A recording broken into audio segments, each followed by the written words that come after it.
Hello बच्चों, welcome to Vedantic YouTube channel. कैसे हो आप सब? कैसे चल रही है आपकी जी मेंस की प्रिपरेशन? बच्चों, जी मेंस काफ़ी नज़दीक आ चुका है, ठीक है। और हमने अपने चैनल पर 10 डेज 100 क्वेश्चन सीरीज लॉन्च की थी, जिसमें डे 1 कंप्लीट हो चुका है। 10 क्वेश्चंस मैंने आपको डे 1 पे करवाए थे। क्वेश्चन करने के टेक्निक्स बताए थे, कैसे सॉल्व किया जा सकता है, ठीक है।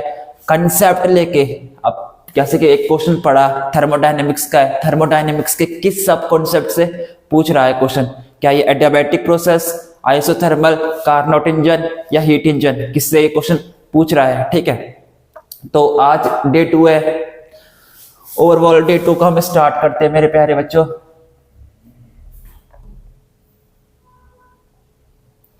ठीक है। तो चलो बच्चों, क्वेश्चन नंबर 1 क्या है? A fully loaded Boeing aircraft has a mass of 5.4 into 10⁵ kg, ठीक है। क्वेश्चन मैंने पढ़ा स्टार्टिंग में, और क्वेश्चन में पढ़ते ही मैंने कल भी समझाया था, जो जो चीजें आपको मिल रही होती है ना, वो लिख लो। तो आपको मास दे दिया है, उसका कितना है? 5.4 into 10⁵ कितनी? 5 kg, ठीक है। अच्छी। It's total wing area is 500 metre square. अब जब एक एरोप्लेन, ये एरोप्लेन वाला क्वेश्चन, ठीक है, उसका जो टोटल विंग एरिया है वो दे रखा है आपको, एरिया कितना? 500 मीटर स्क्वायर, ठीक है। अभी तक हमने यहां तक स्टेटमेंट पढ़ी, लेकिन अभी तक हमें क्लू नहीं मिला कि ये कौन से चैप्टर से आया है, किस कंसेप्ट से आया है, ठीक है। It is in level flight, level flight पर है, ठीक है। विद द स्पीड ऑफ, उसकी स्पीड दे रखी है 1080 किलोमीटर, 1080 किलोमीटर पर आवर, ठीक है। अच्छा, यहां तक हो गया। यहां तक भी हमें क्लू अभी तक बिल्कुल नहीं मिला। If the density of air is 1.2 kg पर मीटर क्यूब, ठीक है। तो डेंसिटी दे रखी है एयर की, कितनी है? 1.2 kg, 1.2 kg पर मीटर क्यूब। अच्छा, the fractional increase in the speed of the air on the upper surface of the wing, wing के upper surface relative to the lower surface in percentage will be, क्या होगी? अब कौन कौन बच्चा मेरे को बता सकता है? एरोप्लेन ऐसे ही होता है क्या? ठीक है। अब कौन कौन बच्चा मेरे को बता सकता है ये किस चैप्टर से पूछा है, या किस कंसेप्ट से ये पूछ रहा है क्वेश्चन? कौन कौन बता सकता है भाई? यही चीज हमें सीखनी है मेरे प्यारे बच्चों। इसमें सारी चीजें आपको, वेलोसिटी मालूम, आपको एरिया मालूम, मास मालूम, डेंसिटी मालूम, रिलेट कर पा रहे हो। और एरोप्लेन हवा में है और क्या मांग रहा है? उसकी फ्रैक्शनल स्पीड। इफ द, अच्छा, the fractional increase in the speed of the air on the upper surface of the wing, wing के अपर सरफेस पर और नीचे सरफेस पर। ये विंग होता है ना, विंग के यहाँ पर नीचे की तरफ और ऊपर की तरफ, जैसे ये है ना विंग, तो नीचे की हवा, ऊपर की हवा का रिलेटिव फ्रैक्शनल पूछ रहा है। मतलब आपसे उसका पूछ रहा है V1 माइनस के V2 डिवाइड बाई V, ठीक है, और इनटू परसेंटेज। ये आपसे पूछ रहा है, निकालो। ये होता है रिलेटिव फ्रैक्शनल, फ्रैक्शनल इंक्रीज, ये होता है रिलेटिव फ्रैक्शनल इंक्रीज, ठीक है। अब हम क्या चीज लगाए यहाँ पर, क्या किस चीज से इसका सॉल्व कर सकते हैं मेरे प्यारे बच्चों? ठीक है, यहां पर लगेगी फ्लूइड मैकेनिक्स। क्या लगेगी?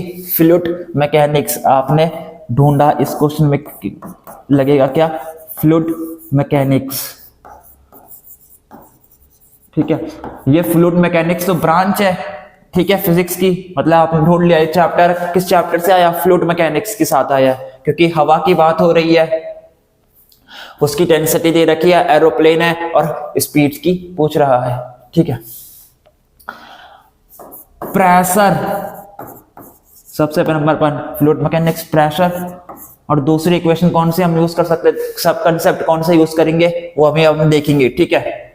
अब ये एरोप्लेन क्या है? लेवल फ्लाइट पर है, मतलब हवा पर उड़ रहा है, ठीक है। अब जो इस पर फोर्स लगता है mg, ठीक है। अरे यार धरती में फोर्स लगाते नहीं लगाते, कितना लगता है mg नीचे की तरफ, और ऊपर की तरफ हमेशा जब कभी भी आपने फ्लूइड मैकेनिक्स स्टार्ट करी होगी तो हमेशा ऊपर की तरफ क्या लगता है इनके एरोप्लेन के विंग्स पर, अप थ्रस्ट। क्या लगता है? अप थ्रस्ट लगता है कि नहीं लगता? ठीक है, up thrust. Basically up thrust क्या होता है? एक परपेंडिकुलर फोर्स लगता है ऊपर की तरफ। अप थ्रस्ट का मतलब यही होता है, परपेंडिकुलर फोर्स। ठीक है, और आपको पता है कि pressure is equal to force upon area होता है। ठीक है, और ये फोर्स कैसा लग रहा है? Up thrust, perpendicular. ठीक है, तो ये फोर्स को बैलेंस कर लो तो आपके पास आएगा P A is equal to up thrust. आएगा कि नहीं आएगा? ठीक है, और ये डेल पी आएगा क्योंकि प्लेन के पास एक विंग नहीं है, प्लेन के पास एक विंग है नीचे के साइड और एक ऊपर के साइड, दोनों जगह प्रेशर कहीं ना कहीं क्रिएट हुआ होगा। तो डेल्टा पे क्या है? वो चेंज इन प्रेशर, नीचे वाले प्रेशर और ऊपर वाले प्रेशर। ठीक है, तो अब change in pressure P2 minus के P1। ठीक है, और एरिया दोनों का सेम है, जैसे कि बोला था ना, टोटल विंग एरिया कितना है? A। किसके इक्वल हो जाएगा? मास। इस एरोप्लेन का मास आपको दे रखा है एयरक्राफ्ट का। ठीक है, कितना है? 5.4 10 की पावर 5, 5.4 इंटू 10 की पावर 5, और जी ये रहा, जी की वैल्यू कितने? 10 लेनी है। ये चीज समझिए आप कि नीचे लगा जितना फोर्स ऊपर अप थ्रस्ट के बराबर है, तभी तो एरोप्लेन बैलेंस हो गया, तभी तो एरोप्लेन फ्लाई कर पा रहा है। ठीक है, तो ऊपर वाला जो अप थ्रस्ट है वो नीचे वाले फोर्स के बराबर है। यहां लिखो अप थ्रस्ट, ये mg के बराबर है। mg मतलब वेट ऑफ द एरोप्लेन के वेट के बराबर है। ठीक है, अब आप इसको सॉल्व करोगे तो आपको P2 माइनस P1 की वैल्यू मिलेगी। ठीक है, 5.4 इंटू 10 की पावर 5 इंटू 10 और डिवाइड बाय एरिया। एरिया कितना दे रखा है? 500। 10 से 10 कट गया। ठीक है, अब आपके पास P2 माइनस P1 की वैल्यू आ जाएगी, कितनी आ जाएगी भाई? देखो 10 से 10 कट गया, एक 10 ही है और एक ऊपर वाला 10, एक और 10 कट गया, और 5 से इसको निकाल लो 1, इसको नीचे कर लो, ये 5 रह गया ना नीचे। ठीक है, ये 50 हो गया और ये ऊपर आ गया 54। ठीक है, इंटू 10 की पावर, मैंने पॉइंट हटाया और नीचे क्या लाया? 0 लाया, तो ये 500 हो गया। 10 की पावर 2, ये 1 गया 10 की पावर 3। ठीक है, ये 0 कट गया। फिर अब आप इसको करोगे सॉल्व तो कितना आएगा? 54 है नहीं है, 5 1 जा 5। ठीक है, 1.0 10.4 लेंगे आप, 10.8 आएगा। ठीक है, इंटू 10 की पावर 3, तो यहां से आपका आएगा 1.08 इंटू 10 की पावर। ठीक है, तो कितना आना चाहिए मेरे प्यारे बच्चों? यहाँ पर 10 की पावर 4, यह आएगा आपका P2 माइनस P1। ठीक है, 1.08 इंटू 10 की पावर 4, प्रेशर है तो पास्कल पे आएगा। ठीक है, इतना समझ में आ गया? ठीक है, अब P2 माइनस P1 कितना आया था आपके पास? कितना आया था? 1.08 इंटू 10 की पावर 4 PA, यही आया था ना। ठीक है, ये P2 माइनस P1 आपका आ गया प्रेशर डिफरेंस। ये प्लेन की विंग है, नीचे प्रेशर ऊपर प्रेशर, इन दोनों के बीच में और डिफरेंस आ गया आपके पास, इतना है। अभी भी आपका क्वेश्चन समाप्त नहीं हुआ है, आप यहां पर नेक्स्ट कॉन्सेप्ट इंट्रोड्यूस करने वाले हो। क्या? Bernoulli equation. बर्नौली की इक्वेशन क्या थी? किसी को याद है बर्नौली की इक्वेशन क्या थी? देखो, टोटल प्रेशर एनर्जी जिसे कहते हैं, total pressure energy is always क्या होती है? कंजर्व, मतलब कांस्टेंट। ठीक है, तो P प्लस का रो वी स्क्वायर प्लस का rho G H is equals to क्या थी, कांस्टेंट थी। ये थी बर्नौली की इक्वेशन। याद आया किसी को कुछ? ठीक है, बर्नौली की इक्वेशन P प्लस का half rho V square plus का rho G H is equals to constant. ठीक है, total pressure energy, total pressure energy is always conserve, is always conserve मेरे प्यारे बच्चों। ठीक है, तो ये लगाएंगे आप P1 के लिए लगाओ तो P1 इज प्लस का हाफ रो V1 का स्क्वायर इज इक्वल्स टू यहाँ पर आएगा P2 प्लस का हाफ रो V2 का स्क्वायर। ठीक है, ये रो जी एच कहाँ चला गया? हाइट तो दोनों के सेम है ना यार, तो इधर से कट जाएगा, हाइट तो दोनों की सेम है।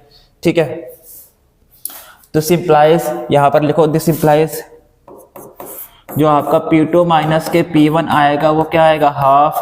ठीक है, रो हाफ रो, ये P2 माइनस इधर गया ना, तो हाफ रो V1 का स्क्वायर माइनस के V2 का स्क्वायर। ठीक है, P2 माइनस P1 की वैल्यू क्या है, निकाल लिया आपने, गिवन है। ठीक है, अच्छा जी, हाफ रो की वैल्यू भी आपको मालूम है, रो कितना था 1.2, रो की वैल्यू कितनी थी 1.2। ठीक है, ये रो की वैल्यू थी। और स्पीड आपको दे रखी है, V एवरेज है, एवरेज स्पीड हवा कितनी है 1080। ठीक है, इंटू 5/18। ठीक है, काटोगे इसको कितना जाएगा 18 6 यार 65 6 300 मीटर पर सेकेंड। ये आएगी आपकी V एवरेज। ठीक है, ये V एवरेज आई। ठीक है, अब ये V एवरेज लगेगी कहां पर, यहां देखो आपके पास आया हाफ। ठीक है, V1 माइनस V2 ए स्क्वायर माइनस बी स्क्वायर क्या आता है V1 प्लस का V2। ठीक है, ये हो गया, और यहाँ आएगा V1 माइनस के V2 और यहाँ बाहर आएगा आपका रो।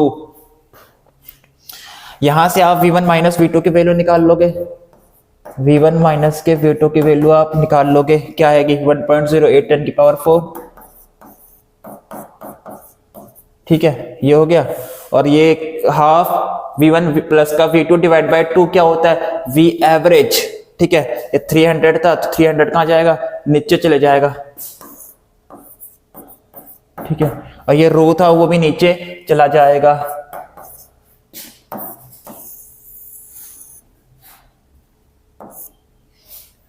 V1 माइनस के V2 इज इक्वल टू 1.08 10 की पावर। इसको जब आप सॉल्व करोगे तो आपको V1 माइनस V2 की वैल्यू कितनी निकल के आती है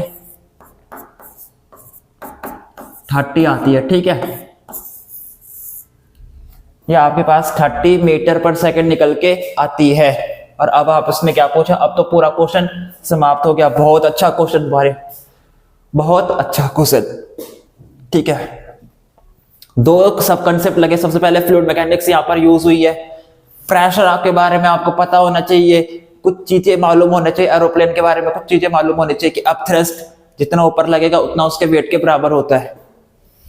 नेक्स्ट आपको बर्नौली की इक्वेशन पता होनी चाहिए थी। अब बर्नौली की इक्वेशन पता, खाली फॉर्मूला पता नहीं होना चाहिए था, लगाते कैसे है वो भी पता होना चाहिए था। ठीक है, अब 30 जो आपसे पूछ रहा है 30 डिवाइड बाय क्या करते हैं V एवरेज। V एवरेज कितना है 300।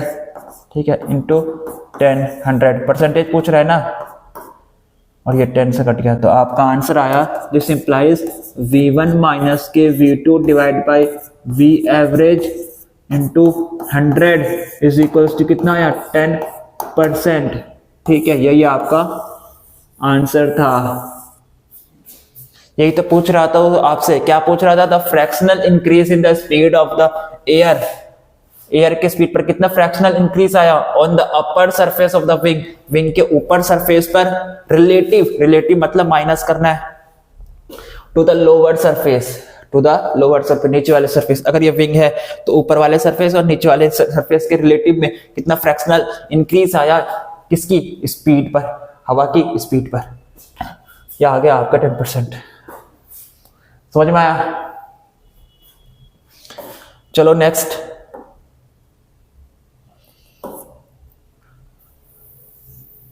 अब जरा इस क्वेश्चन को पढ़ो, आराम से पढ़ो, ठीक है, कोई जल्दबाजी बिल्कुल नहीं है, हमें सारी चीजें आराम से करेंगे। The escape velocity of two planets, दो प्लैनेट्स की एस्केप वेलोसिटी दे रखी है, A and B are in the ratio 1:2। Escape velocity, अच्छा वी एस्केप, सबसे पहले आपको पता होना चाहिए एस्केप वेलोसिटी का फॉर्मूला क्या होता है। डायरेक्ट फॉर्मूला बेस्ड क्वेश्चन कहते हैं इसको, डायरेक्ट फॉर्मूला बेस्ड।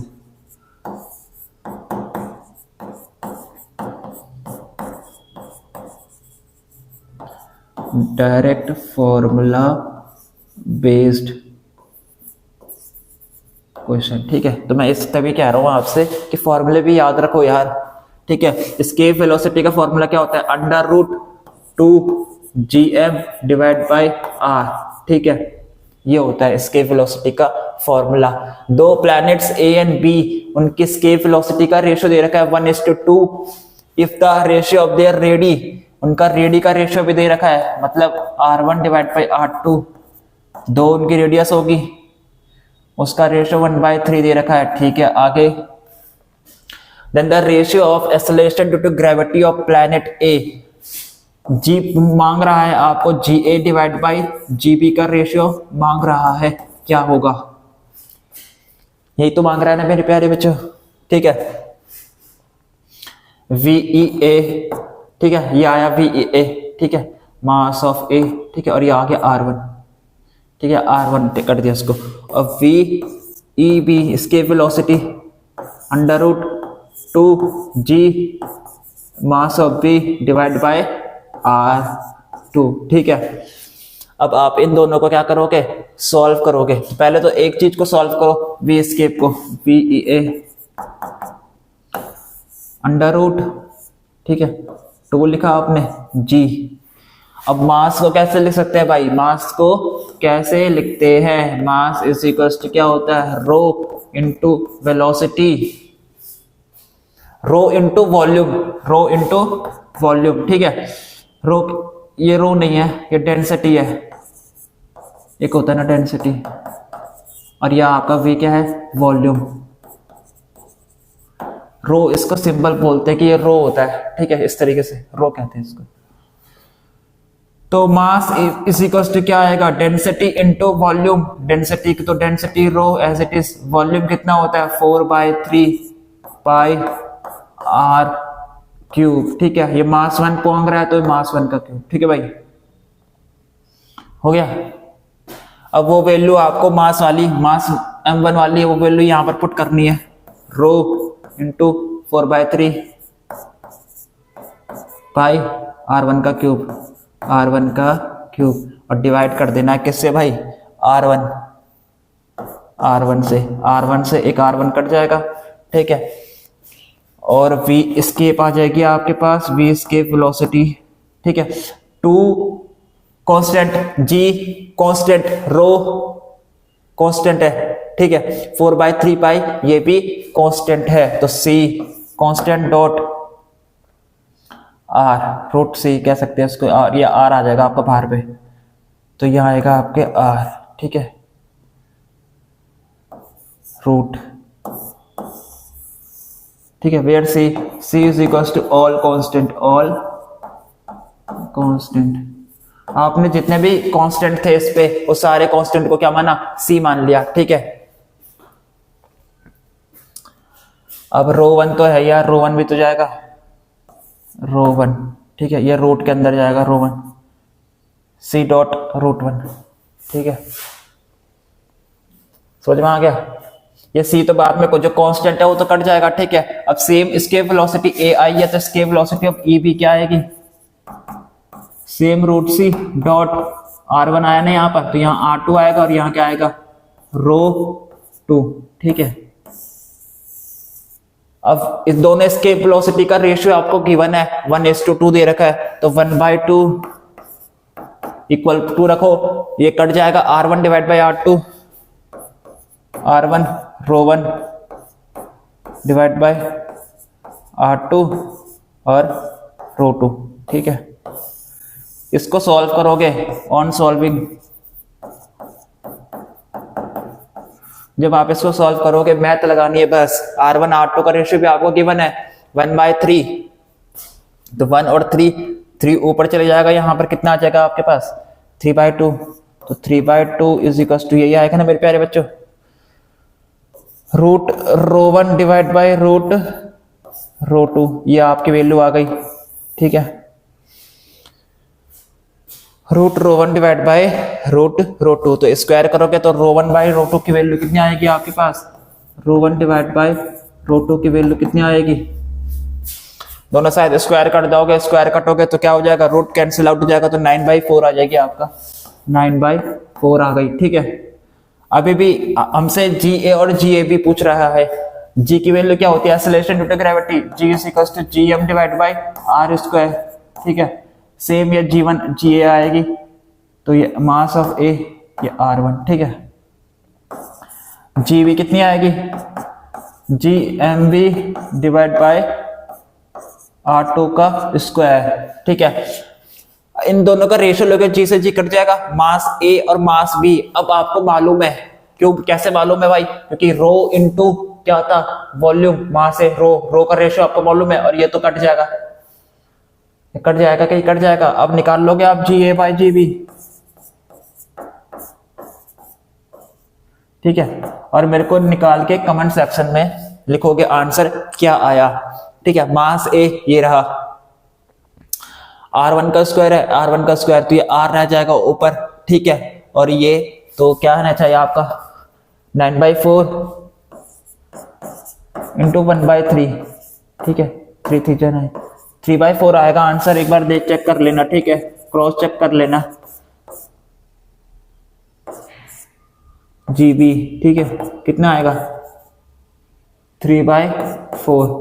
एक बार आप लोग चेक कर लेना। ठीक है, आंसर कैलकुलेशन वगैरह चेक कर लेना। G से G कट गया, R1 का स्क्वायर और यहाँ 4/3 पाई R1 का क्यूब, तो R1 का स्क्वायर से ये कट जाएगा, R बचेगा वहां पर। ठीक है, तो रो और R ऊपर आएगा, नीचे भी क्या आएगा, रो और R, तो R1/R2 की वैल्यू क्या थी 1/3, और रो 1 और रो 2 की वैल्यू क्या थी 9/4, तो 1/3 और 9/4 करो यहाँ पर, 1/3 और 9/4, 3 जो 9, 3/4 आंसर आ जाएगा। ठीक है मेरे प्यारे बच्चों, बेसिक क्वेश्चन नहीं था बच्चों, इसको बेसिक क्वेश्चन आप नहीं कह सकते थे, डायरेक्ट फॉर्मूला बेस्ड था, लेकिन कैलकुलेशन करवाया उसने, कैलकुलेशन करवाया, अच्छा खासा टाइम यहाँ भी आपका जाएगा, तो सही क्वेश्चन था। देखो ऐसे ही क्वेश्चन आते हैं। ठीक है, अब बच्चे बोलेंगे सर ये काफी इजी क्वेश्चन था। अरे यार इजी क्वेश्चन कैसे था, आप पूरा सॉल्व तो करो, इसको सॉल्व करोगे ना अच्छे से तो 3-4 मिनट तो लगेंगे आपको। ठीक है, 3-4 मिनट तो लगेंगे अच्छे से। तो कहां से इजी था, इजी क्वेश्चन वो होते हैं जो अंडर 1 मिनट हो जाए। अब आपके कैलकुलेशन इतनी तेज है कि आप इसको अंडर 1 मिनट भी कर सकते हो, और आपके हिसाब से ना। ठीक है, सबके बच्चे की अलग अलग कैपेसिटी होती है, ये नहीं। चलो भाई क्वेश्चन नंबर 3, क्वेश्चन नंबर 3 क्या चीज है जरा पढ़े। The electric current through a wire varies with time as I is equals to I naught plus का BT, I is equals to I naught plus का बीटा T। ठीक है बच्चों, यहाँ पे जितने भी क्वेश्चन रखे ना सारे जी मेंस है, सारे क्वेश्चन जी मेंस से पूछे गए हैं, पूछे जा सकते हैं। ठीक है, एक्सपेक्टेड भी हो सकते हैं कि ऐसे क्वेश्चन पूछे जाते हैं, और मोस्टली इसमें सारे जी मेंस के मैंने एनालिसिस किया था कि 2022, 23, 24 में से जो क्वेश्चंस बेस्ट है, जिनमें से कंसेप्ट से पूछ रहा है, direct formula based direct concept use कर रहा है। ठीक है, वो क्वेश्चन मैंने यहाँ रखे हुए हैं। ऐसा नहीं कि जो मैं क्वेश्चन करवा रहा हूँ वो क्वेश्चन जी मेन में आएगा ही नहीं, ये आया ही नहीं है, सारे क्वेश्चन आ रखे हैं, आ भी और आगे आ भी सकते हैं। I नॉट की वैल्यू दे रखी है आपको कितनी 20 एम्पेयर। ठीक है, बीटा की वैल्यू दे रखी है 3, तो ये आपके पास फंक्शन दे रखा है एक तरीके से I का, करंट का फंक्शन क्या है, I is equals to 20 plus का 3t। ठीक है, तो the electric current through a wire, एक वायर है वहां, उस पर इलेक्ट्रिक करंट क्या कर रही है, वेरी कर रही है, टाइम के साथ क्या कर रही है, वेरी कर रही है, मतलब इलेक्ट्रिक करंट जो है वो टाइम का फंक्शन है। ठीक है, अच्छा, the amount of electric charge cross through a section of the wire कितना चार्ज वायर को क्रॉस करेगा। ठीक है, आपको पूछना है कि टाइम इज इक्वल 20 सेकेंड पे, 20 सेकेंड पर चार्ज की वैल्यू बता दो। ठीक है, आपसे पूछ रहा है ये Q20 बता दो मेरे को कि 20 सेकंड में कितना चार्ज जाएगा। ठीक है, ये भी अच्छा क्वेश्चन नहीं, मतलब बेसिक क्वेश्चन है। ठीक है, अब बच्चों को बेसिक वाली चीजें बच्चे कहते हैं कि पढ़ते नहीं है, मतलब याद ही नहीं रहती। करंट का सिंपल फॉर्मूला क्या होता है भाई? चार्ज का फॉर्मूला क्या हो सकता है? करंट इज इक्वल टू क्या होता है? चार्ज अपॉन टाइम, यही तो होता है ना। या आप 9th और 10th में पढ़ते हो, current is equal to rate of flow of charge, कितने टाइम के साथ चार्ज फ्लो कर रहा है, वही तो करंट होता है। ठीक है, ये तो था कांस्टेंट के लिए। अगर किसी टाइम के लिए कांस्टेंट चार्ज फ्लो कर रहा है तो कांस्टेंट करंट हमें मिलेगा, यूनिफॉर्म करंट। ठीक है, अब यहाँ पर करंट चेंज कर रहा है टाइम के साथ, तो आप क्या करोगे? आप बोलोगे कि छोटा सा चार्ज लेते हैं dq, ठीक है, और ये करंट कितना है I t, और यहाँ पर आप डालोगे छोटे से टाइम पर। ठीक है, तो ये चीज आपको आनी चाहिए, डिफरेंशिएशन। ठीक है, अब इस छोटे को चार्ज को आपको इंटीग्रेट करना है पूरे नेट चार्ज तक, तो 0 से q dq। ठीक है, अब इस करंट के फंक्शन को आपको इंटीग्रेट करना है किस टाइम के लिए? 20 तक, तो 0 से लेके 20 तक आप जाने वाले हो। करंट का फंक्शन क्या है? 20 प्लस का 3t, 20 प्लस का 3t, और यहाँ क्या हो गया? dt। बस जिसने इतना ढूंढ लिया उसने इसको आगे सॉल्व कर लिया। बेसिक सी इंटीग्रेशन लगानी है, इसको करोगे तो यहाँ से आपके पास मिलेगा चार्ज q, पार्ट पर डिवाइड कर दो इसको।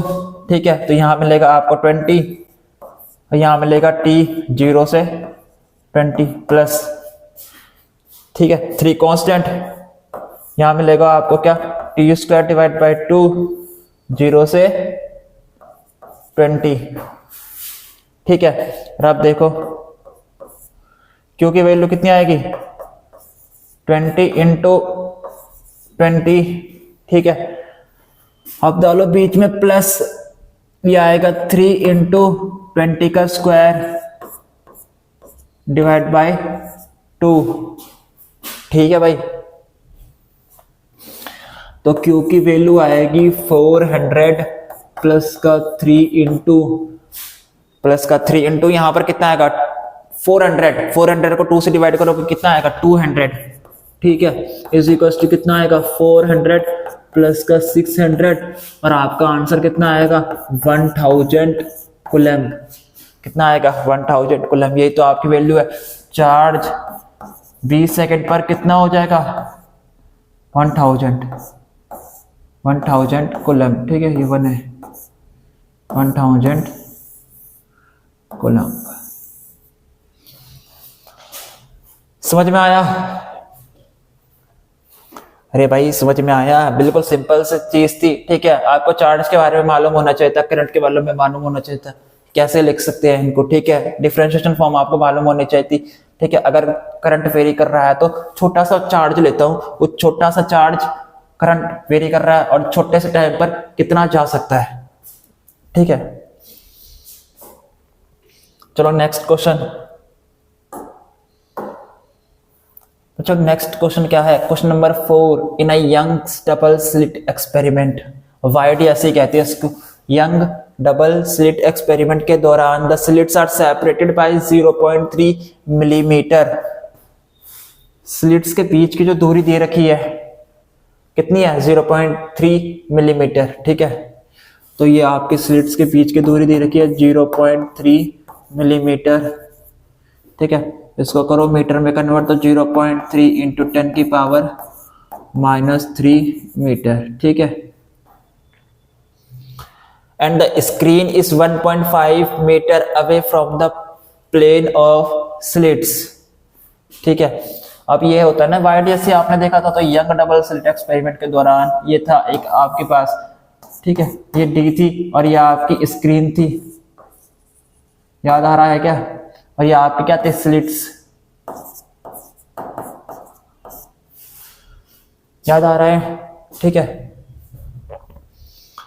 1.5 मीटर। अच्छा, कैपिटल डी की वैल्यू दे रखी है 1.5 मीटर। आगे, away from the plane of slits, distance between fourth bright fringe on both sides of central bright. अच्छा, सेंट्रल ब्राइट मान लो अगर सेंट्रल ब्राइट आपका यहाँ पर आया, यह आपका सेंट्रल ब्राइट, ठीक है, तो क्या क्या दिया हुआ है उसने, distance between fourth bright fringe on both sides of central bright. अभी यहां पर आपको मिली होगी एक y4 और सेम यहां पर आपको मिली होगी एक y4, ठीक है। सेंट्रल ब्राइट के दोनों साइड आपको फोर्थ ब्राइट फ्रिंज मिली है और इन दो फोर्थ ब्राइट फ्रिंज के बीच का जो डिस्टेंस है वो 2.4 सेंटीमीटर दिया हुआ है। कहने का मतलब है कि यहां से y4 प्लस का y4 तो क्या हो गया 2y4, 2y4, ठीक है। ये आपको दे रखा है कितना 2.4 centimetre 10⁻⁻² metre. The frequency of light used is, आपको मांग रहा है फ्रीक्वेंसी बता दो, कितनी फ्रीक्वेंसी ऑफ लाइट यूज हुई होगी, ठीक है। अच्छा, y4 निकाल लो यहां से, y4 क्या आ जाएगा आपके पास, y4 आपके पास आ जाएगा 2.4, तो यह आपका पास आएगा 1.2 इंटू 10⁻⁻² मीटर, ठीक है। यह आपके पास आया कि कितना सेंट्रल ब्राइट से कितने डिस्टेंस पर आपको फोर्थ ब्राइट फ्रिंज मिल जाएगी, वो है 1.2 इंटू 10⁻⁻² मीटर दूरी पर आपको क्या मिल जाएगी, फोर्थ ब्राइट फ्रिंज मिल जाएगी, ठीक है। अब y n bright is equal to क्या था, n d lambda divide by small d, यही था ना फॉर्मूला, ये होता है ना मेरे प्यारे बच्चों, क्या nth ब्राइट चाहिए आपको, सेंट्रल ब्राइट से सेंट्रल मैक्सिमा से आपको क्या चाहिए, nth मैक्सिमा या nth ब्राइट, तो उसका फॉर्मूला क्या होता है n d lambda divide by small d, n d lambda divide by small d। आपके पास क्या है y4 है, मतलब y4 वाला लगाओ, n की वैल्यू 4, d की वैल्यू कितनी दे रखी है 1.5, ठीक है, और लैम्डा की वैल्यू हमें नहीं मालूम, ठीक है, और स्मॉल d की वैल्यू मालूम है क्या, हाँ जी मालूम है 0.3 10⁻⁻3, ठीक है, और y4 भी हमें मालूम है, तो इसको सॉल्व करोगे आप, आपके पास क्या आएगा 1.2 into 10⁻² into 0.3 10⁻³ is equal to lambda, as it is रखा आपने, डिवाइड कर दिया उसको पूरे को, ठीक है। ये हो जाएगा 2 2 जा 4 और 2 5 जा 2, यहाँ 6 से आएगा 6, तो ये आ जाएगा 6, नीचे आपका 6 आ जाएगा, ठीक है। y4 के साथ आप मल्टीप्लाई करोगे इस वाले को, और 4 इंटू 1.5 को जब आप मल्टीप्लाई करोगे तो आपका आंसर कितना आ जाएगा 6 आ जाएगा, ठीक है। अब जो चीज इससे कट रही है वो आप काट सकते हो,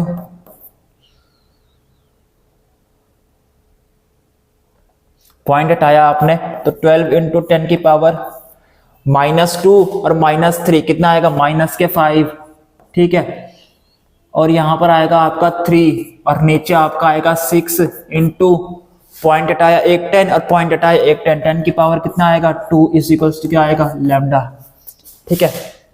3 2 जा 6, ठीक है मेरे प्यारे बच्चों, 3 2 जा 6 और 2 6 जा 12, ठीक है।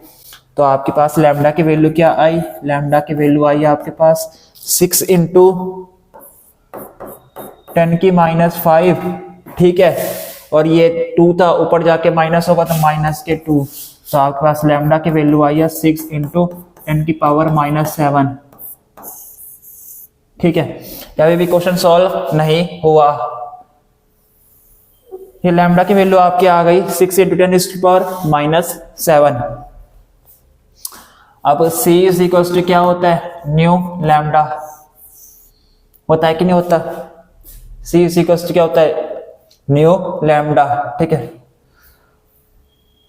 अब आपको चाहिए फ्रीक्वेंसी की वैल्यू, तो frequency is equal to 3 into 10 की पावर 8 डिवाइड बाय करोगे आप 6 इंटू 10 की पावर -7, 10 की पावर -7, ठीक है।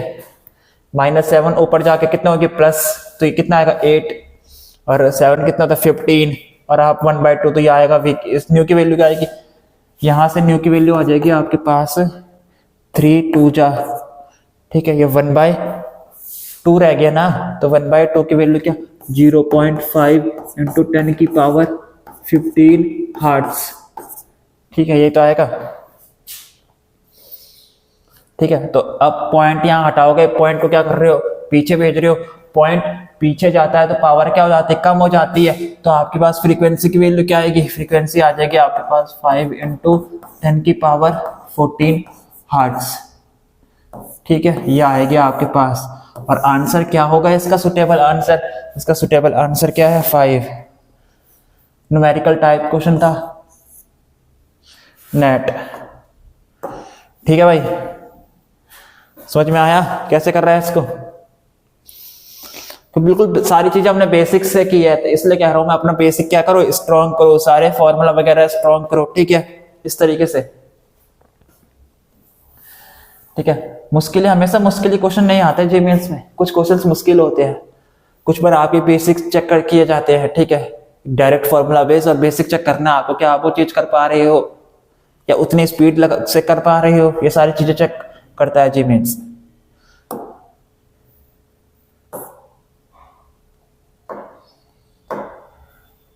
क्वेश्चन नंबर 5, और बच्चों कुछ ना काफी स्कोरिंग चैप्टर होते हैं, तो काफी स्कोरिंग और इजी होते हैं, कुछ चैप्टर बहुत इजी होते हैं और स्कोरिंग होते हैं, जैसे इलेक्ट्रोमैग्नेटिक वेव्स।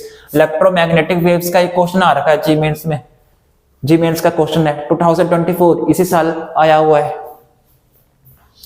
ठीक है, ठीक है। तो इन जो इजी चैप्टर्स होते हैं, स्कोरिंग चैप्टर्स होते हैं ना, उनको छोड़ के मत जाया करो यार, कम से कम उनके फॉर्मूले देख के चला जाया करो, ठीक है, छोड़ा मत करो। कैसे आपका ये लॉजिक गेट्स हो गया ना, लॉजिक गेट से पक्का है कि क्वेश्चन आएगा आएगा, and gate, nor gate, Boolean algebra वगैरह, जेना डायोड आएगा ही आएगा, क्वेश्चन लिख के ले लो, जेना डायोड या logic gate, truth table, Boolean algebra वगैरह, ठीक है। और एक आ सकता है, अगर इन दोनों में से नहीं आया तो सेमीकंडक्टर वाले में से जरूर आएगा, पी या एन टाइप, ठीक है मेरे प्यारे बच्चों, ठीक है। A plane electromagnetic wave of frequency 35 megahertz, तो फ्रीक्वेंसी आपको दे रखी है, कितनी दे रखी है भाई फ्रीक्वेंसी 35 मेगाहर्ट्ज, ठीक है। Travels in a free space along the x direction, x direction पर क्या कर रही है, मूव कर रही है। एट अ पर्टिकुलर पॉइंट, किसी पर्टिकुलर पॉइंट पर उसकी जो इलेक्ट्रिक फील्ड का वेक्टर है, ई फैक्टर, वो आपको दे रखा है 9.6, ठीक है। अगर ध्यान दो इस चीज को, आपने ईएम वेव पढ़ी होगी, इलेक्ट्रोमैग्नेटिक वेव एक्स डायरेक्शन पर क्या कर रही है, प्रोपागेट कर रही है, ठीक है। और इलेक्ट्रिक फील्ड इसका जे कैपी डायरेक्शन पर है, स्पीड प्रोपागेशन क्या है इसका इस तरीके से, ठीक है। और एक एक्सिस बाहर की तरफ होता है, ठीक है, इस तरीके से, तो स्लाइटली यहां से मूव भी कर सकते हैं, ठीक है, इस तरीके से आपने।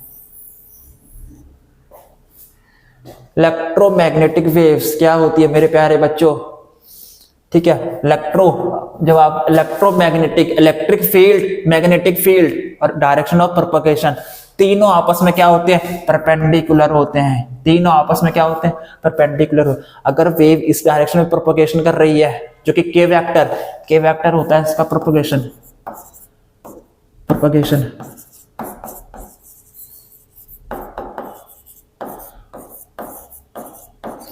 ठीक है। अगर इस डायरेक्शन में एक्स एक्सिस में प्रोपगेट कर रही है, इलेक्ट्रिक फील्ड जे ऊपर की तरफ है, जे वाई एक्सिस की तरफ, तो जो उसका मैग्नेटिक फील्ड की डायरेक्शन होगी क्या होगी, जेड एक्सिस की तरफ उसकी मैग्नेटिक फील्ड की डायरेक्शन होगी, मतलब के कैप, ठीक है। डायरेक्शन फाइंड कर ली। The value of magnetic field, अब आपसे पूछ रहा है मैग्नेटिक फील्ड की वैल्यू मेरे को बता दो क्या होती है। अब जब किसी ने बच्चे ने एक इलेक्ट्रोमैग्नेटिक वेव्स का एक सिंपल सा फॉर्मूला था कि इलेक्ट्रिक फील्ड किसके इक्वल होता है, स्पीड क्या है, c इंटू क्रॉस b, ठीक है, इसका v भी कह सकते हैं इसको, ठीक है। ये लो, बस ये फॉर्मूला आपको लगाना है, b निकालना है ना, तो b की वैल्यू आ जाएगी, b इज इक्वल टू क्या आएगा, e की वैल्यू कितनी है 9.6 डिवाइड बाई c की वैल्यू कितनी होती है 3 इंटू 10 की पावर 8, ठीक है। अब 9.6 j कैप है और ये क्या है i कैप है। डायरेक्शन मैंने आपको बता दिया, चाहे इससे निकालो चाहे एक दूसरा तरीका अभी और बताता हूं, ठीक है। b की वैल्यू कितनी आएगी 3.2 10 की पावर -8 टेस्ला के कैप, ये टेस्ला है, ठीक है। डायरेक्शन किस तरफ आएगी के कैप, जेड एक्सिस की तरफ। अब आप इससे भी डायरेक्शन निकाल सकते हो। इलेक्ट्रिक फील्ड की डायरेक्शन क्या है, इलेक्ट्रिक फील्ड की डायरेक्शन क्या है जे कैप, ठीक है, इक्वल्स टू, ठीक है। सी की डायरेक्शन क्या है आई, सी की डायरेक्शन क्या है मेरे प्यारे बच्चों,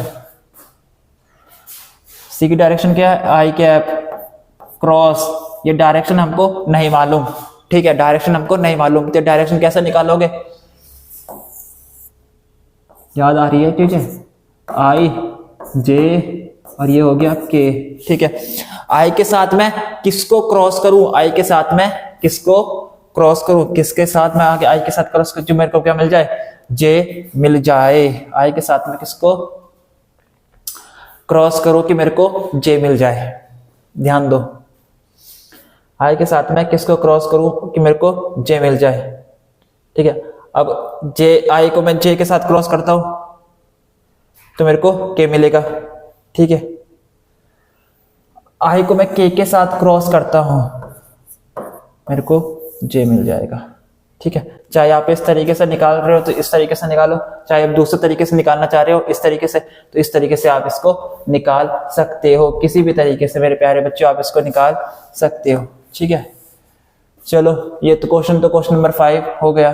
क्वेश्चन नंबर 6, अब ध्यान पढ़ो इस क्वेश्चन को जरा, क्या है ये, 2 concentric circular coil, 2 concentric circular coil है, मतलब जिनका सेंटर क्या होगा एक ही होगा, ठीक है, with ready 1 centimetre and 1000 centimetre, इनकी जो रेडियस है, मान लेते हैं किसकी रेडियस, ए की रेडियस कितनी है 1000 सेंटीमीटर और बी की रेडियस कितनी है 1 सेंटीमीटर। इसमें से ध्यान से देखो कि कौन सा बड़ा है आपके हिसाब से, तो ए तो बड़ा है, अब जो बड़ा होगा वो बाहर होगा, जाहिर सी बात है ये ए होगा, ठीक है, और ये डिस्टेंस बी होगा, ठीक है। बाहर वाले की रेडियस ए और छोटे वाले के अंदर वाले की radius B. And number of turns 10 and 200 respectively. अब जिसके पास जिसकी रेडी 1 है, इसके पास n इज इक्वल्स टू 10 है, ठीक है। नंबर ऑफ टर्म्स मतलब 10 चक गोल गोल सर्कल मार रखे हैं, ठीक है। और 200 किसके पास है, इसके पास है, तो इसके पास में हमें कैपिटल N लिख रहा हूं 200,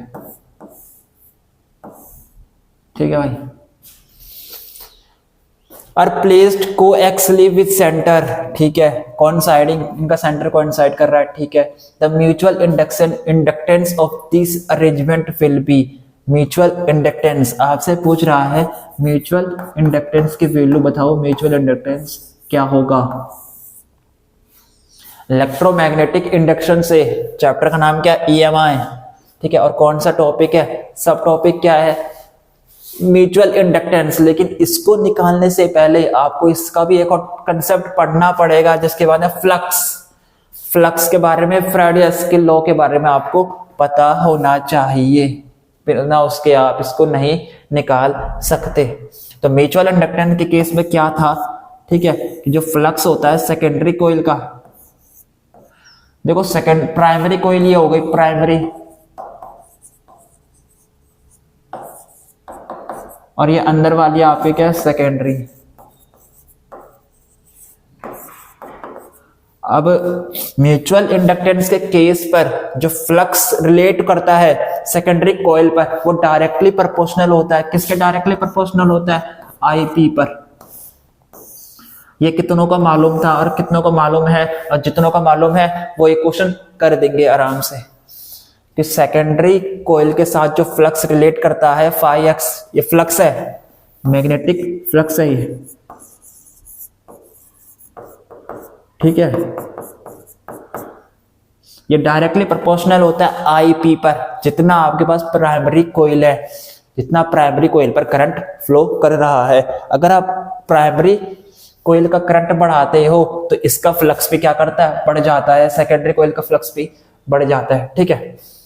फ्लक्स लाइन जाएगी ना यहाँ से, फ्लक्स इस पर, सेकेंडरी कॉइल देखो ये रखी हुई है, प्राइमरी कॉइल की आपने क्या करंट को इंक्रीज किया तो प्राइमरी कॉइल ने जो मैग्नेटिक फील्ड क्रिएट की यहाँ पर, वो मैग्नेटिक फील्ड बढ़ गई, और मैग्नेटिक फील्ड बढ़ेगी जब जब फ्लक्स पर रेट ऑफ ये फ्लक्स चेंज होगा, ठीक है। जब जब फ्लक्स पर क्या आता है? चेंज आता है, तो क्या होता है यहाँ पर? EMI या EMF क्या होता है? इंट्रोड्यूस होता है, ठीक है। जब जब आपके क्या होता है? फ्लक्स पर चेंज आएगा, ठीक है, तो EMF क्या होगा? इंट्रोड्यूस होगा। यही था फ्राइडे का लॉ, ठीक है। वापस आओ कॉन्सेप्ट पर। Phi X is equal to concept आने के लिए लगाता हूँ सेल्फ इंडक्टेंस IP, ठीक है। अब आपको m की वैल्यू मांग रहा है तो m is equal to phi X divide by IP। लो निकाल लो m की वैल्यू, ठीक है। अभी भी खेल खत्म हुआ नहीं है, अभी भी खेल खत्म हुआ नहीं है। फाई एक्स मान रहा है आपको कि सेकेंडरी कॉइल से कितना फ्लक्स पास कर रहा है, तो कितना होगा कि सेकेंडरी कॉइल पर फ्लक्स की वैल्यू क्या होती है? अरे यार फ्लक्स की वैल्यू क्या होती है? फ्लक्स, ठीक है। इंटीग्रेशन क्या होता है? V dot ds। अगर नॉन यूनिफॉर्म है, नॉन यूनिफॉर्म मैग्नेटिक फील्ड, अगर क्या है? नॉन यूनिफॉर्म मैग्नेटिक फील्ड, वरना क्या होता है? P dot ds, P dot ds uniform.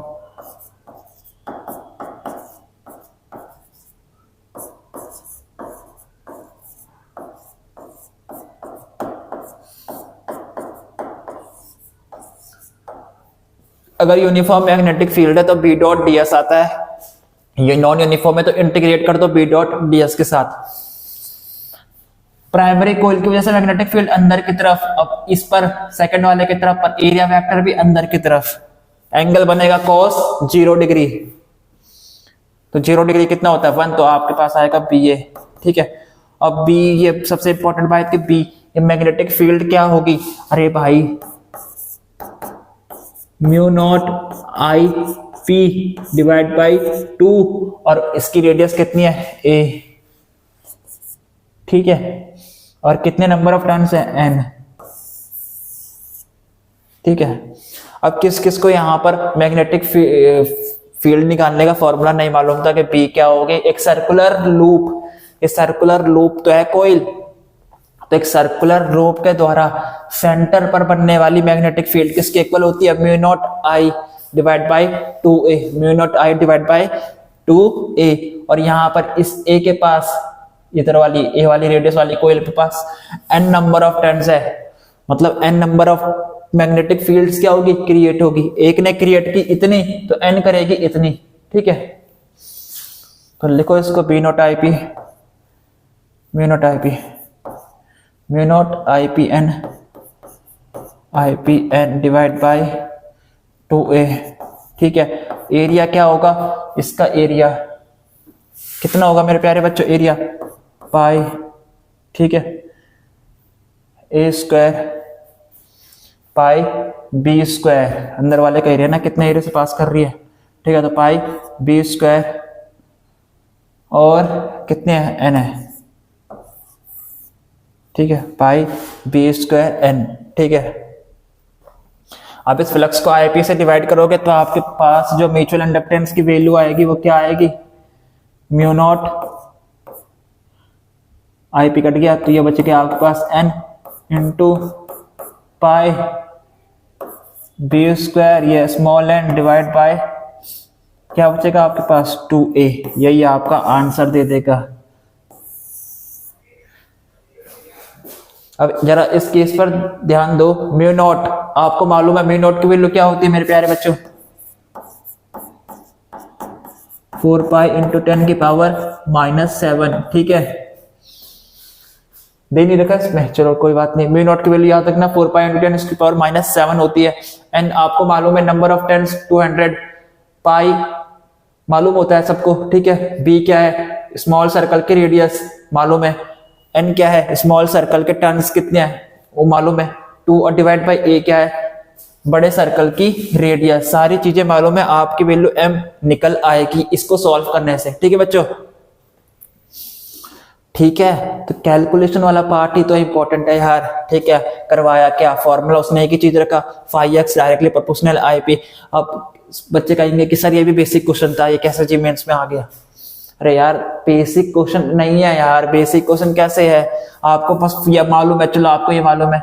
अब दूसरा बंदा इसको कर रहा है, उसको ये नहीं मालूम कि सर्कुलर रोप के द्वारा मैग्नेटिक फील्ड क्रिएट कितनी होती है, कर देगा क्वेश्चन, नहीं कर पाएगा।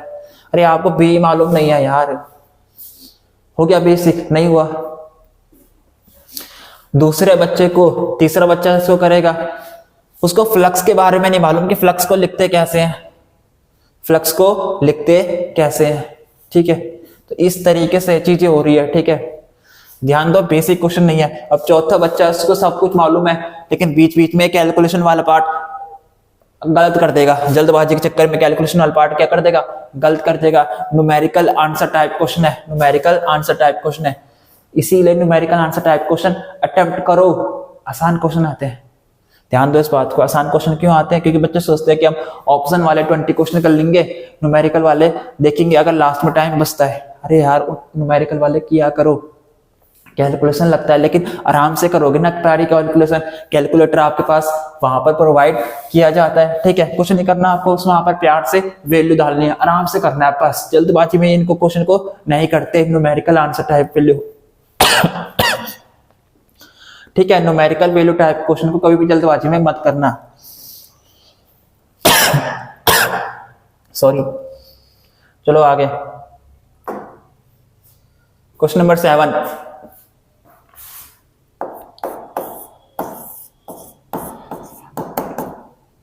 ड्यूरिंग एन एडियाबैटिक प्रोसेस, एक एडियाबैटिक प्रोसेस के दौरान the pressure of a gas is found to be proportional to the cube of its absolute temperature। तो for adiabatic process, for adiabatic process, ठीक है। तो एडियाबैटिक प्रोसेस हो रहा, ठीक है, उस पर यह देखा गया कि जो प्रेशर है वो क्या है, डायरेक्टली प्रोपोर्शनल है टेम्परेचर, एब्सोल्यूट टेम्परेचर के क्यूब पर। कहने का मतलब क्या होगा कि P माइनस का क्यूब क्या है, कांस्टेंट, यही है ना कहने का मतलब, यहां तक। The ratio of CV divide by CP, CP divide by CV का रेशियो मांग रहा है, ठीक है बच्चों। जी में खेल गया, जी मेंस वाले यहां पर खेल गए आपके साथ, खेल कैसे गए, उसने CP डिवाइड बाय CV बोला है, ये निकालो। अब मोस्टली जो रैंडम, मैं आपको अपना जनरल बता रहा हूं कि ऐसा होता है, CP डिवाइड बाय CV बताया, ठीक है। अब बच्चों दो तरीके से इस क्वेश्चन को सोच सकता है कि पहले तो रिलेट करेगा यार CP माइनस CV क्या होता था, इसका स्टार होता था, क्या मैं उससे निकाल सकता हूं, ठीक है। तो एक दिमाग उसका उस तरफ चलेगा, ठीक है। डाइवेट कर दिया, जी मेंस का एक क्वेश्चन ने आपको क्या कर दिया, डाइवेट कर दिया। क्या आप दो तरीके से सोच रहे हो ना कि अरे CP डिवाइड बाय CV मांग रहा है, तो पहले मैं CP निकाल लेता हूँ फिर CV निकाल लेता हूँ, दोनों को डिवाइड करता हूँ, आंसर आ जाएगा। क्या वो इस इक्वेशन से रिलेट कर पा रहा है कि इस इक्वेशन से आप CP निकाल सकते हो या CV निकाल सकते हो। दूसरा केस क्या कि उसने सीधा ना बोला कि दूसरे बच्चे को मालूम था कि CP डिवाइड बाय CV क्या होता है, गामा। दूसरे वाले बच्चे को मालूम था कि CP डिवाइड बाय CV क्या होता है, गामा। क्या मैं गामा निकाल दूंगा तो मेरा आंसर आ जाएगा। तो इसने गामा ना देके, क्वेश्चन में गामा ना बोल के CP डिवाइड बाय CV बोला है। गामा बोलता तो आपका तरीका कैसा होता, अलग होता। सीपी डिवाइड बाय सीवी होगा तो आपके तरीके दो बन जाते। दो तरीके से आप क्वेश्चन को सोच सकते थे। ठीक है, कहां से जल्दी आंसर आएगा वो आप पर डिपेंड करता है। ठीक है, कि आपने कितनी प्रैक्टिस की है। ठीक है, अब फॉर एडियाबैटिक प्रोसेस के लिए PV gamma is equal to constant भी होता है। कितनों को ये मालूम था, कितनों को ये मालूम था। ठीक है, अब गामा यहां भी आ गया और आंसर में भी गामा ही मांग रहा है। अब चीजें रिलेट आएगी, अब आप आंसर निकाल लोगे चीजों को रिलेट करके। तो कितनों को मालूम था कि आइसोथर्मल में पीवी कांस्टेंट होता है आइसोथर्मल प्रोसेस में, लेकिन एडियाबैटिक प्रोसेस में PV gamma equals to constant होता है। ठीक है, अब इसको आप सॉल्व करोगे। ठीक है, इसको सॉल्व करो। पी को कैसे, अब देखो PV is equal to NRT होता है, नहीं होता एनआरटी। ठीक है, तो वी की वैल्यू क्या आएगी, एनआरटी डिवाइड बाई पी। ये क्या है, गामा, तो वी गामा की वैल्यू क्या आएगी, NRT divide by gamma. NRT divide by P. ठीक है, और यहाँ क्या आएगा आपका गामा इक्वल्स टू क्या हो गया, कांस्टेंट। ठीक है, एन कांस्टेंट है, number of moles R constant है ये भी। ठीक है, और टेम्परेचर तो अभी कांस्टेंट है नहीं। ठीक है, तो अब आप इसको पी और टी को सॉल्व करोगे तो क्या आएगा, ये सारी चीजें कांस्टेंट है तो कांस्टेंट उधर चली जाएंगी तो कांस्टेंट ही मिलेगा। कांस्टेंट को आपको मल्टीप्लाई करोगे कांस्टेंट के साथ, कांस्टेंट को डिवाइड करोगे कांस्टेंट के साथ, मिलता क्या है रिजल्ट, कांस्टेंट।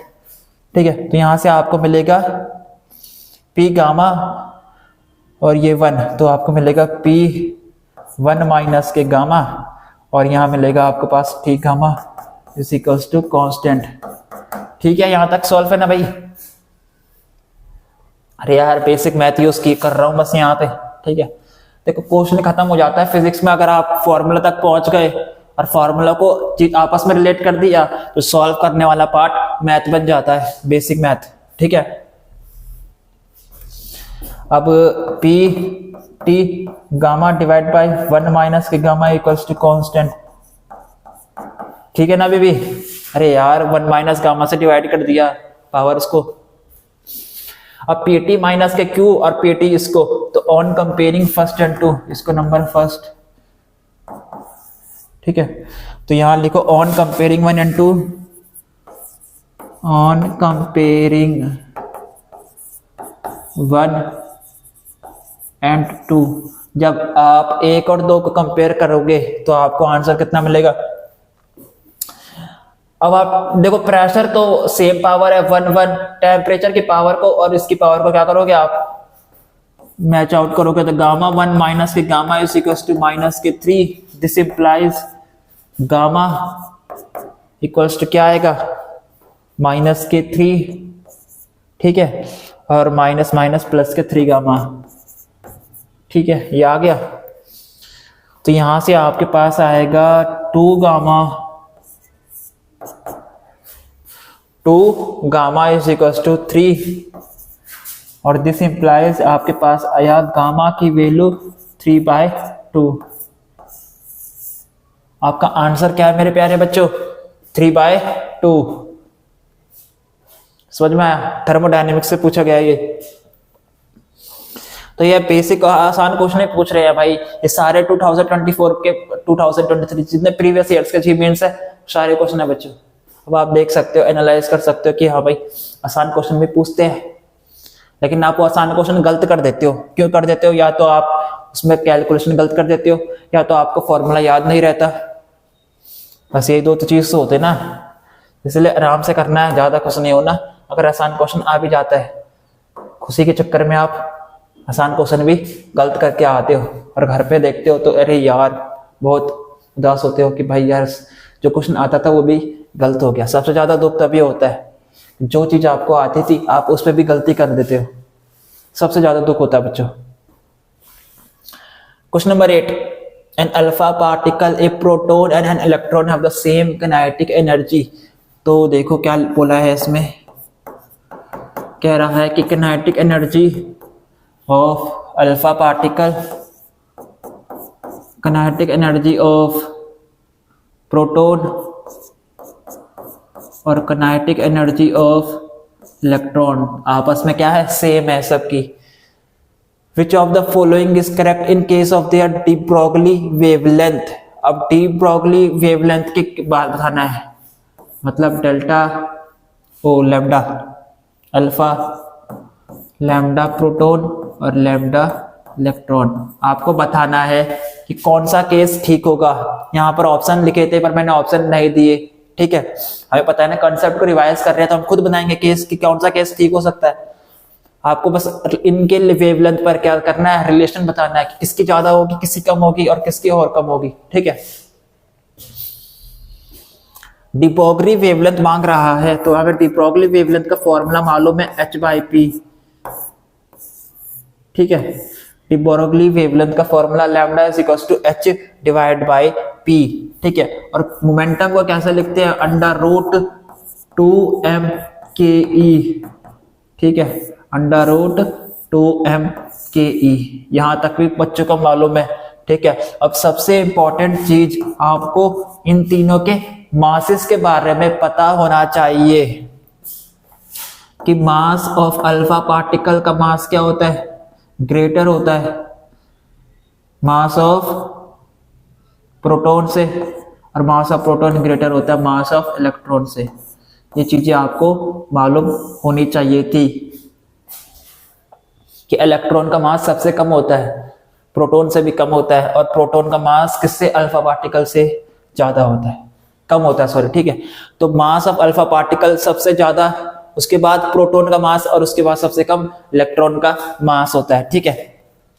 तो लैम्डा इज इक्वल टू क्या आया, h डिवाइड बाई √2m/ke, ठीक है। यहां तक आपने इसको लिख दिया एनर्जी की फॉर्म पर, वेवलेंथ को। काइनेटिक एनर्जी कांस्टेंट है, तीनों की सेम दे रखी है ऊपर वाले केस पर, ठीक है। देखो मास यहाँ सबका डिफरेंट है, √2 कांस्टेंट है, h कांस्टेंट है, तो यहां से आपको देखने को मिला कि जो आपका h है वो क्या है, इनवर्सली प्रोपोर्शनल है किसके, √m के, है कि नहीं है, ठीक है। जो आपका लैम्डा है, ठीक है, वो क्या है, इनवर्सली प्रोपोर्शनल है, lambda inversely proportional,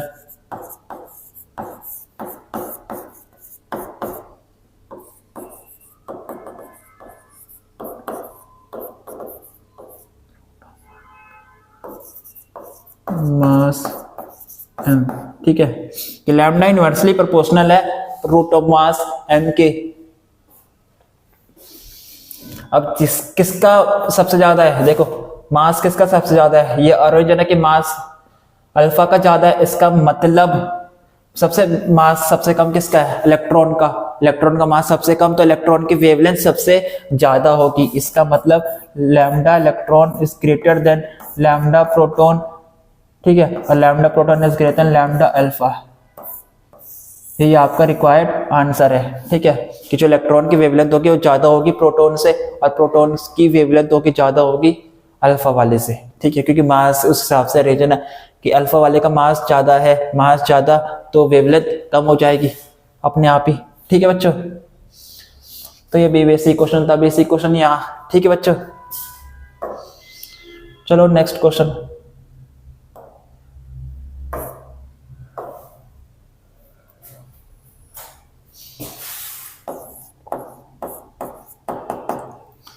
the explosive in hydrogen bomb is a mixture of. अब हाइड्रोजन बम जब एक्सप्लोड होता है वो किस किस का मिक्सचर हो रहा है, वो है हाइड्रोजन 1H2, ठीक है, hydrogen 1H3 and 3 lithium 6। Hydrogen के यहाँ पर दो क्या है मेरे प्यारे बच्चों, आइसोटोप्स दे रखे हैं, ठीक है, और एक लिथियम इन सम कंडेंस्ड फॉर्म पर है, ठीक है। The chain reaction is given by, आपको चेन रिएक्शन दे रखी है, कैसे चीजें हो रही है, पहली वाली ये रही और दूसरी रिएक्शन ये रही, ठीक है, दिख गई। लिथियम, ठीक है, एनर्जी प्रोवाइड, तो हाइड्रोजन किसमें कर गया, हीलियम पे टूट गया और हाइड्रोजन भी बाहर निकला, ठीक है। नेक्स्ट वाले में हाइड्रोजन के आइसोटोप से में कंबाइन हुआ और क्या बनाया उसने, हीलियम प्लस की नाइट्रोजन, क्या हो गया, बाहर हो गया, न्यूट्रॉन। इससे क्या, न्यूट्रॉन क्या हो गया, बाहर हो गया, मतलब एनर्जी बाहर हो गई, ठीक है। ड्यूरिंग द एक्सप्लोजन के दौरान the energy released is approximately कितनी होगी। अब जब ये धमाका हुआ, एक्सप्लोजन हुआ, तब पूछ रहा है आपसे एनर्जी कितनी निकली, तो आपसे पूछ रहा है कि एनर्जी डेल्टा क्यू कितनी निकली, ठीक है, ये आपसे पूछ रहा है। अब यहाँ पर आप सारी चीज, कुछ भी चीजें लगा सकते हो, चाहे आप बाइंडिंग एनर्जी रिलेट कर रहे हो, चाहे आप आइंस्टाइन की E = mc² रिलेट कर रहे हो, ठीक है। तो आइंस्टाइन ने क्या दिया था, E = mc², ठीक है। ये तो था, एनर्जी किसकी फॉर्म में निकल रही है, हीट की फॉर्म पे एक्सप्लोजन हुआ है ना, तो Q = क्या होगा, डेल्टा mc², Q = क्या होगा, डेल्टा mc², ठीक है। डेल्टा m निकाल लो, डेल्टा m क्या, कि मास में कोई डिफेक्ट आया, delta m is known as mass defect, mass defect,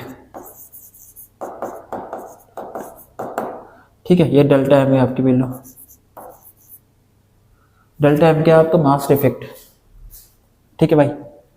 अब जब इन दोनों इक्वेशन को क्या करोगे, आप ऐड अप करोगे तो आपको मिलेगी कैसे इक्वेशन, 3 लिथियम 6, यही तो मिलेगी ना, 3 लिथियम 6, और ये नाइट्रोजन नाइट्रोजन से कट जाएगा, ठीक है।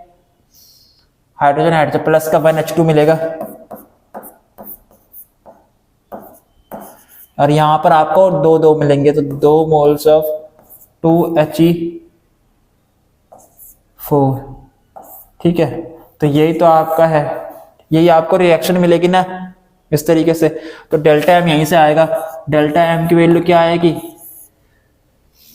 कि लिथियम का मास दे रखा है, मास ऑफ लिथियम कितना है, 6.01, तो यहां लिखोगे आप 6.01, 690, ठीक है। अब प्लस करोगे, इसका मास हाइड्रोजन का कितना दे रखा है, 1 2 वाले का, हाइड्रोजन 2.014, ठीक है, 71, 2.10471। अब माइनस करोगे 2 टाइम्स 2 मोल्स NS के, तो 2 टाइम्स 4.00388, 4.00388, ठीक है। ये हो गया आपका यहां से इतना, बाहर क्या आएगा, AMU, ठीक है, AMU। या इसको जब आप जैसे सॉल्व करोगे आपको डेल्टा m की वैल्यू मिल जाएगी। और बच्चों 1 एटॉमिक मास यूनिट को जब आप c² के साथ मल्टीप्लाई करते हो ना, तो वो किसके इक्वल होते हैं, 931.5 मेगा इलेक्ट्रोवोल्ट के, ठीक है। कहने का मतलब ये है, यहां से जब आपने डेल्टा m निकाला वो एटॉमिक मास यूनिट था, और जब आप c² के साथ एटॉमिक मास यूनिट को मल्टीप्लाई करते हो तो कितनी एनर्जी निकलती है, 931.5 मेगा इलेक्ट्रोवोल्ट, ठीक है। तो Q की वैल्यू क्या होगी आपकी, डेल्टा m जो आपने निकाला, ठीक है, यहां से निकाला, और c² 931 मेगा इलेक्ट्रोवोल्ट, ठीक है भाई, ठीक है। जब आप इसको सॉल्व करोगे आपका आंसर आ जाएगा। ध्यान में रखना इस चीज को, इस वाली चीज को, 1 atomic mass unit into speed of light का square is equal to 931.5 mega electrovolt energy generate करती है। एक एटॉमिक मास यूनिट का मास है आपके पास, एक एटॉमिक मास का, ठीक है, उसको आपने लाइट के स्पीड के c² से किया, कितनी एनर्जी जनरेट हुई, 931.5 मेगा इलेक्ट्रोवोल्ट। याद रखो इस चीज को। चलो अब लास्ट क्वेश्चन है आपके,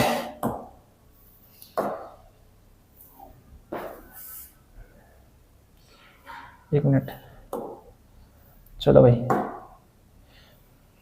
ए train blowing a whistle of frequency 320 hertz, ठीक है।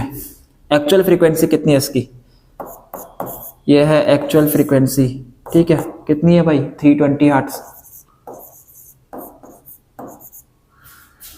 Approaches an observer standing on the platform at a speed of 66 metre पर सेकेंड। वेलोसिटी ऑफ सोर्स की कितनी है भाई, 66 मीटर पर सेकेंड की रफ्तार से आ रही है, और वेलोसिटी ऑफ ऑब्जर्वर की क्या है, 0 मीटर पर सेकेंड। ऊपर कहा गया है ना कि वो क्या है, रेस्ट पर है।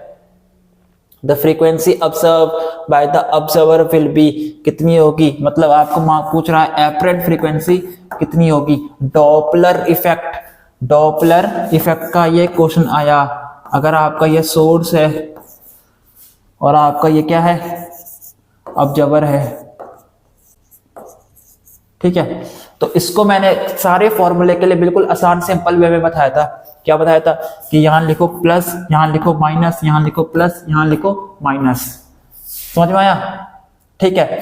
अब ऑब्जर्वर तो रेस्ट पर है, ऑब्जर्वर रेस्ट पर है। फॉर्मूला क्या होता है, देखो फॉर्मूला होता है nu dash is equals to nu, ठीक है, वी, यहां कुछ नहीं मत डालो अपने का, v naught divide by v, gap छोड़ो, वी एस, ठीक है। यहां प्लस माइनस क्या डाले उसके अकॉर्डिंग केसेस बनते हैं, ठीक है।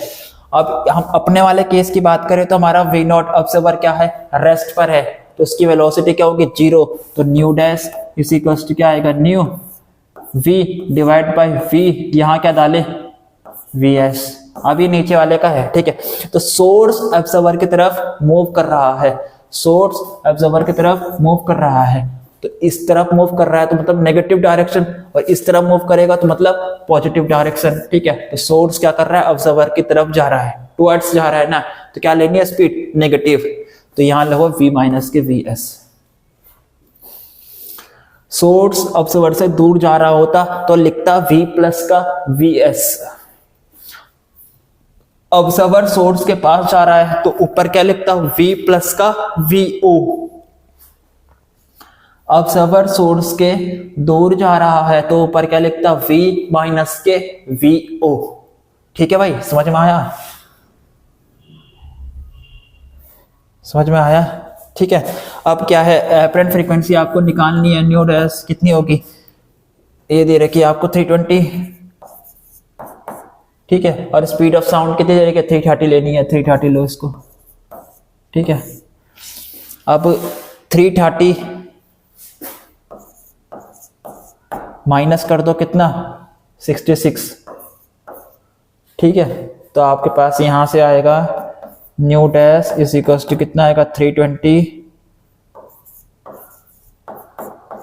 330 डिवाइड बाय यहां करोगे तो कितना आएगा, 264, 670, हाँ 264 आएगा, काट दो इसको, 4 8 3 24, 32, 8 3 24, 33 आएगा, ठीक है। ये 33 बार कटा और इसको काटा आपने 840 और ये 33 भी कट गया 100। आपके पास जो एपरेंट फ्रीक्वेंसी आई है वो कितनी आई है, 400 हर्ट्ज, ठीक है। उसने एक्चुअल कितनी प्रोड्यूस की थी, 320 हर्ट्ज, ठीक है। तो जब कभी भी सोर्स ऑब्जर्वर के पास जाएगा तो उसको आवाज तेज ही सुनाई देगी। अरे सुनाई देगी कि नहीं सुनाई देगी यार, कॉमन सेंस है ना, कि अगर सोर्स जो चीज आवाज कर रही है वो आपकी ज्यादा नजदीक आ रही है, इसका मतलब उसकी फ्रीक्वेंसी बढ़ गई होगी। तो कितनी बड़ी, 400 हर्ट्ज, ठीक है, 400 हर्ट्ज। ये तो डॉपलर का शिफ्ट था, ये तो डॉपलर ने बताया था। जब कभी भी सोर्स और ऑब्जर्वर के बीच में रिलेटिव मोशन आएगा, ठीक है, तो क्या हो जाएगी, फ्रीक्वेंसी में भी चेंज आएगा, फ्रीक्वेंसी में चेंज आ जाएगा, ठीक है बच्चों। तो बच्चों आज की वीडियो हम यहीं पे एंड करते हैं, ठीक है। अगर आपको वीडियो अच्छी लगी हो तो वीडियो को लाइक करना, शेयर करना अपने दोस्तों के साथ, ठीक है। 20 क्वेश्चंस आपने बिल्कुल अच्छे से प्रैक्टिस कर लिए, कंसेप्ट भी देख लिया, ठीक है, और सीख भी लिया कि क्वेश्चंस आसान भी आते हैं, बस आपको रिलैक्स और शांत माइंड से सारी चीजें करनी है, कोई जल्दबाजी बिल्कुल नहीं करनी एग्जाम सेंटर पर, ठीक है। एग्जाम पर क्या होता है ना, आप जल्दबाजी के चक्कर पर कि टाइम कम है और ये जल्दबाजी के चक्कर में जो क्वेश्चन सही होते हैं वो भी आप गलत कर जाते हो, ठीक है। अरे थोड़ा करो लेकिन अच्छा करो, ठीक है, ज्यादा खाने की मत सोचो, ठीक है, ज्यादा खा के किसी को कुछ मिलता है नहीं, ठीक है मेरे प्यारे बच्चों। ज्यादा तो वो खाएगा जिसने बहुत अच्छी टॉप लेवल तैयारी की होगी। आपने जितनी तैयारी की है उतना तो खा के आओ, उतना तो करके आओ, ठीक है। और अगर आप चैनल पर पहली बार विजिट कर रहे हो तो चैनल को सब्सक्राइब कर लो, ठीक है। Thank you.